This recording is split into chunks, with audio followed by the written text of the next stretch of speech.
Komisi Pemberantasan Korupsi (KPK) resmi menetapkan Hasto Kristianto, Sekretaris Jenderal Partai Demokrasi Indonesia Perjuangan (PDIP) sebagai tersangka.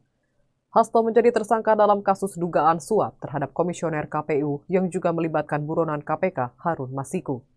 Tribuners, inilah sejumlah fakta Sekjen PDIP Hasto Kristianto yang belakangan ditetapkan KPK sebagai tersangka.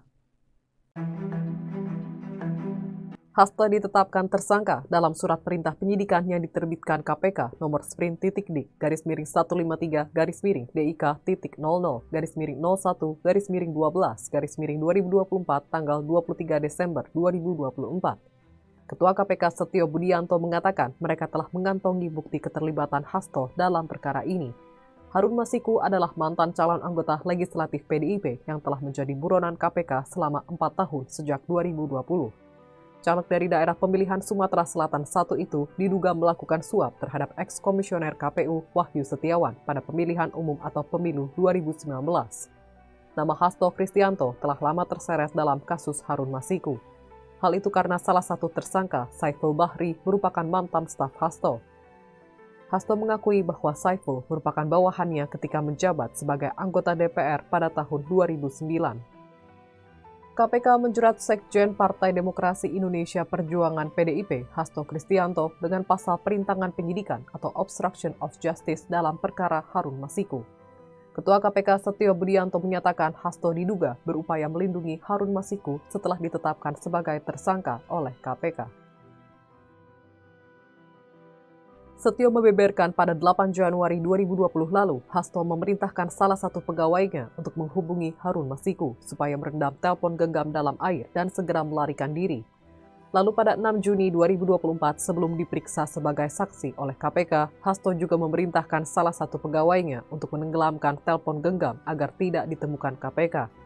Kemudian kata Setio, Hasto juga mengumpulkan beberapa saksi terkait kasus Harun Masiku. Hasto disebut mengarahkan, memberikan doktrin, memberikan penekanan agar saksi tidak memberikan keterangan yang sebenarnya, tidak melebar, dan tidak memberikan keterangan yang memojokkan kepada yang bersangkutan. Dalam perkara ini, KPK juga menduga Hasto bersama orang kepercayaannya, Doni Tri Istiqomah, membantu Harun Masiku untuk menyuap Komisioner KPU Wahyu Setiawan. Politisi PDIP Guntur Romli memberikan tanggapannya setelah KPK mengadakan konferensi pers soal penetapan tersangka Sekjen PDIP Hasto Kristianto dalam kasus dugaan suap yang melibatkan Harun Masiku. Guntur mengatakan penetapan Hasto itu merupakan bentuk politisasi. Pasalnya, kabar penetapan tersangka Hasto itu pertama kali tersebar di media sebelum PDIP mengetahuinya. Alasan lain, Guntur menyampaikan bahwa Hasto sebenarnya sudah mengetahui jauh-jauh hari mengenai kasus Harun Masiku itu menjadi sandera politik. Guntur juga menyatakan ada yang menyampaikan bahwa Hasto tidak akan menjadi tersangka apabila pemecatan Presiden ke-7 Joko Widodo dari PDIP dibatalkan. Atas dasar tersebutlah Guntur mengatakan bahwa penetapan Hasto ini merupakan politisasi.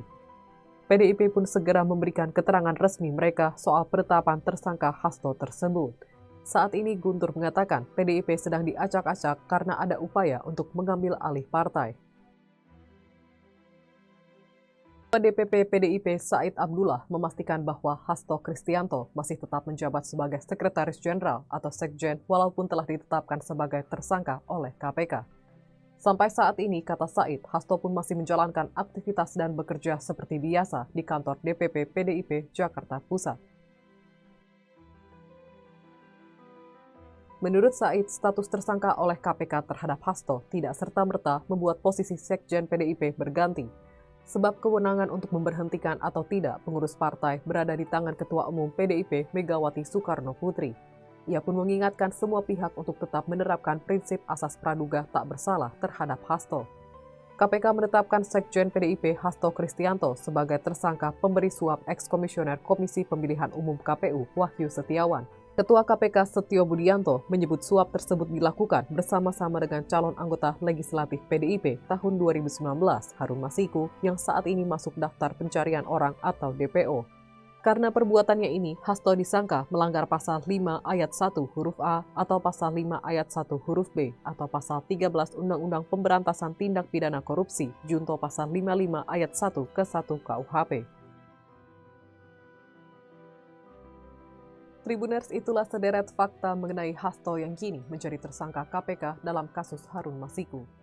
Hasto masih melakukan rutinitas pekerjaannya meski KPK mengumumkan statusnya sebagai tersangka dalam kasus suap Harun Masiku.